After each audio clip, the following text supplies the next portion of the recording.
She's not faking it because you're bad at it.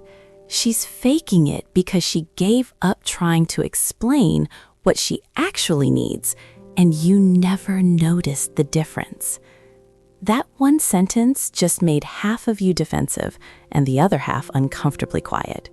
Good, because this conversation is long overdue, and I promise you, what keeps a woman genuinely fulfilled behind closed doors is so far removed from what the internet has been feeding you that most of you are going to resist what I'm about to say. Not because it's wrong, but because accepting it means admitting you've been approaching this completely backward. Stay with me. By the end of this, you'll either be furious or grateful. Either way, you'll never see this the same again. Hi, and welcome to Love and Logic, a space where we break down relationships with both heart and clarity. Whether you're single, dating, or healing, this channel is for you. My name is Olivia, and today we're walking straight into territory that most relationship channels either sugarcoat or sensationalize. We're doing neither. We're going deep, we're going honest, and we're going to challenge everything you thought you knew about keeping a woman happy in the bedroom. Let's start with the lie. The big, comfortable, widely accepted lie that an entire generation of men has swallowed whole. And honestly, that many women have enabled by staying silent. The lie is this, that a woman's satisfaction in the bedroom is a mechanical equation. That if you learn the right angles, the right duration, the right sequence of physical actions, you've cracked the code. That her body is a combination lock, and all you need is the right series of moves. Magazines sold this lie. The internet doubled down on it. Locker room conversations reinforced it. And so millions of men walk into the bedroom believing that performance equals fulfillment. That if she reacts physically, she's satisfied emotionally. That if the body responds, the heart must be happy. Here's the problem. That equation has never been true. Not once, not ever. And women? Women have participated in this lie too. Not because they're dishonest, but because they've learned that explaining what they actually need often leads to defensiveness, dismissal, or an argument that makes everything worse. So she stopped correcting the equation. She let the lie live. And now, both of you are stuck in a loop that feels functional on the surface, but is rotting from the inside. Nobody wants to admit this, but the bedroom is not where satisfaction is built. It's where the truth about your entire relationship gets exposed. And if the truth is ugly, no amount of physical effort will cover it. So here's the harsh reality. I've spent over a decade sitting across from couples who are struggling with intimacy, and in every single case, every single one, the issue was never what happened in the bedroom. It was what wasn't happening outside of it. Let me give you a scenario that might feel a little too familiar. Picture a woman who wakes up and immediately starts managing the household.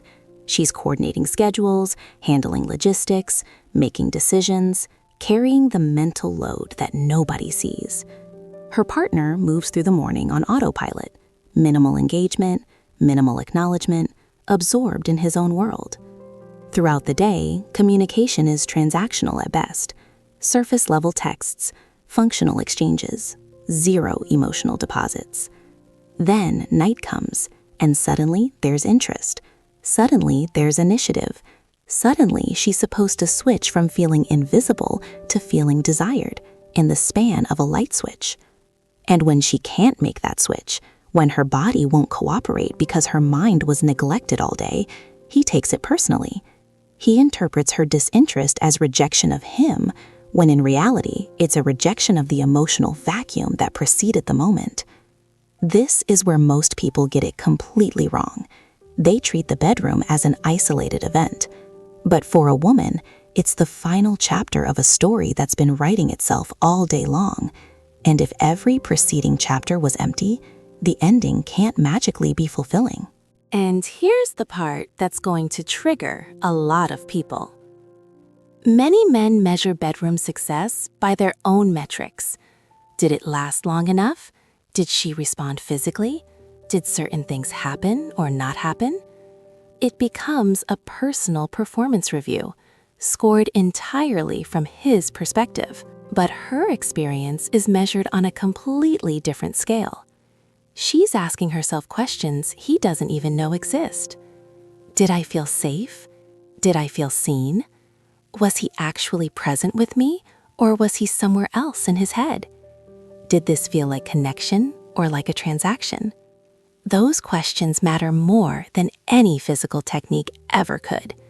And until a man understands that her scoring system is fundamentally different from his, he will keep perfecting the wrong exam. Think about that. You're studying for a test she's not even taking, and then you're confused when the grade comes back wrong? Now, let me explain why this disconnect exists. Because it's not random. There are deep psychological forces driving this gap, and understanding them is the difference between a man who keeps repeating the same cycle and a man who actually transforms his relationship. The first force is the safety-desire connection. This is neuroscience, not opinion. A woman's capacity for genuine desire is directly linked to her nervous system's assessment of emotional safety. When a woman feels dismissed, controlled, judged, or emotionally abandoned in a relationship, her brain registers a low-grade threat. And when the nervous system detects threat, even relational, subtle threat, it actively suppresses arousal. Her body literally locks down the capacity for genuine wanting because vulnerability doesn't feel safe. And real intimacy requires complete vulnerability. You cannot open yourself fully to someone who makes you feel unseen. The biology won't allow it. So when she pulls away, it's not a choice. It's a neurological response to an unsafe emotional environment. And no physical technique overrides neuroscience. The second force is what I call the deposit-withdrawal imbalance. Think of emotional connection like a bank account. Every moment of genuine attention, every act of thoughtful presence, every time you listen without fixing, those are deposits. Every moment of neglect, every dismissive response, every emotionally absent evening, those are withdrawals. Most men are making massive withdrawals all day and then showing up at night expecting a balance that isn't there. The account is overdrawn, and you're trying to make a purchase with funds you never deposited. Of course, the transaction fails. The third force, and this is the uncomfortable one, is identity-based intimacy. Many men have unconsciously tied their identity and self-worth to bedroom performance, so the entire experience becomes about them, their adequacy, their validation, their ego. And when a man approaches intimacy from a place of ego, the woman can feel it immediately. She senses that she's not being connected with. She's being used as a mirror for his self-image. And that realization, even when it's never spoken aloud, is one of the most corrosive forces in a relationship. She doesn't want to be your validation tool. She wants to be your partner in a shared experience. And until the ego steps aside, genuine connection is impossible. All right. Now that we've dismantled the comfortable version of this conversation, let me rebuild it with truth. Here are the things that actually keep a woman happy in the bedroom, and none of them start when the lights go off. Hard truth number 1. Emotional foreplay is not optional. It's foundational. The way you spoke to her at breakfast, whether you asked about her day and actually listened to the answer, the random text in the afternoon that had nothing to do with logistics and everything to do with letting her know she was on your mind. The way you looked at her when she was talking, not through her, not past her, but directly at her. That's where her desire begins. Not in the bedroom, at the breakfast table, in the car, during a Tuesday afternoon text message. If you treat those moments as irrelevant, you're dismantling the very foundation that makes the bedroom work. Every emotionally empty hour. Hard truth number 2. Presence is the most powerful thing you will ever bring to the bedroom. Not stamina, not technique. Presence. Full, undivided, embodied presence. She can tell when you're in your head. She can feel when you're performing instead of connecting. She knows when you're calculating instead of experiencing. And every moment of mental absence during intimacy registers as emotional distance, even if your body is right there. The men who understand this, the ones who learn to quiet the internal performance review and simply be in the moment, fully attuned, fully responsive, fully there, those are the men whose partners never stop wanting them, not because of what they do, because of how it feels to be with them. Presence isn't a skill, it's a surrender. And most men have never learned how to surrender without feeling like they're losing control. Hard truth number 3. Curiosity will always outperform assumption. Here's what happens in most long-term relationships. A man figures out what works early on, and then he runs that same playbook for years, maybe forever. He assumes that what worked in month 3 still works in year 3. He stops asking. He stops exploring. He stops being curious about who she's becoming. But she's not the same person she was when you met her. Her body has changed. Her emotional landscape has shifted. What she needs, what she responds to, what makes her feel alive, all of it evolves. And if you're still operating on outdated information because you never bothered to update it, you're making love to a version of her that no longer exists. Ask her, regularly, not as a clinical interview, as genuine curiosity. What feels good to you right now? What do you need from me tonight? What have you been thinking about?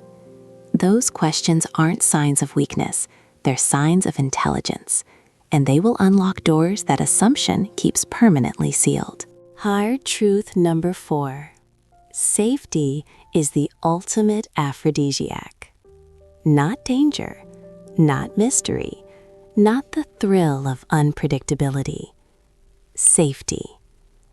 When a woman knows, truly knows in her bones, that she will not be judged for what she wants, that she will not be shamed for her boundaries, that her vulnerability will be honored and protected, something profound happens.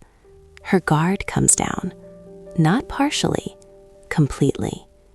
And what lives behind that guard is a version of her that most men never get to experience because they never created the conditions for her to feel safe enough to reveal it. You want to know the secret that no one talks about? The most passionate, fulfilling, connected, intimate experiences don't come from techniques or tricks. They come from trust so deep that both people can be completely unguarded. And that trust is built in 1,000 small moments outside the bedroom that have nothing to do with physical intimacy. Hard truth number 5. Her silence is not satisfaction. It's surrender. And I don't mean the good kind of surrender. When a woman stops giving feedback, when she stops suggesting, requesting, redirecting, most men interpret that as contentment. She's not complaining, so everything must be fine. No, everything is not fine. What happened is she tried to communicate multiple times, in multiple ways, and she was met with defensiveness or dismissal or a bruised ego that made her feel guilty for having needs. So she stopped. She decided that the emotional cost of honesty was higher than the cost of silence, and she accepted a version of intimacy that doesn't fulfill her because fighting for better felt pointless. By the time she's silent, you've already lost critical ground. The window for easy correction has closed. Now it takes real work, consistent, humble, ego-free work to rebuild the communication she abandoned. Pay attention to what she's not saying. That's where the emergency lives. So, what does it actually look like when someone gets this right? An emotionally mature man doesn't separate the bedroom from the relationship. He understands that every interaction is connected, that the quality of the intimate experience is a direct reflection of the quality of daily life together.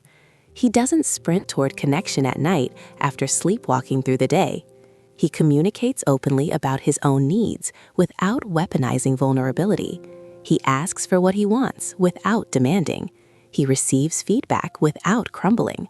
He treats her desires as information, not criticism. And here's the part that surprises most people. He's also honest about his own struggles. He doesn't perform invincibility. He admits when he's unsure. He says, "I want this to be good for both of us. Help me understand what you need." And that honesty, that willingness to not have all the answers, creates more attraction than any display of confidence ever could. Because real confidence isn't knowing everything. Real confidence is being secure enough to learn. And a man who's willing to learn is a man she never gets tired of. An emotionally mature woman does her part too. She communicates before the resentment builds. She gives honest feedback with kindness, not contempt. She doesn't punish vulnerability. She recognizes that he can't read her mind and doesn't expect him to. Both people show up with honesty, humility, and the willingness to grow together. That's the difference, and it changes everything. So here's my direct challenge to you, and I don't care if you're a man or a woman watching this. Ask yourself one question tonight. Not the comfortable question, the real one. Am I actually creating the conditions for genuine connection? Or have I been performing a version of intimacy that serves my ego while starving my partner? If honesty hits hard right now, that's not a bad sign. That's a necessary one.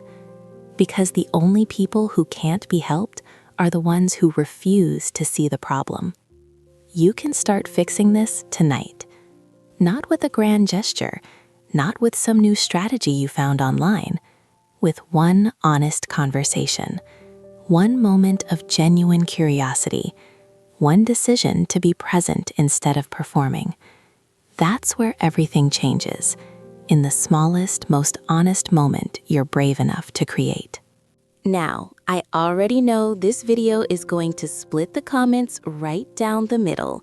Some of you are nodding along because every word landed exactly where it needed to. And some of you are already typing a paragraph about why I'm wrong. And I want you to. Seriously, drop it in the comments. Tell me which of these 5 truths hit the hardest. Tell me which one you disagree with. Tell me the one thing you wish your partner understood about what you actually need. Let's have the conversation that most couples are too afraid to have face-to-face. If this helped you see your relationship differently and you are ready to approach love with both heart and strategy, kindly subscribe to Love and Logic. Click on the like button, turn on notification, drop your thought in the comment section, and share with friends and family. I, Olivia, will see you in the next video.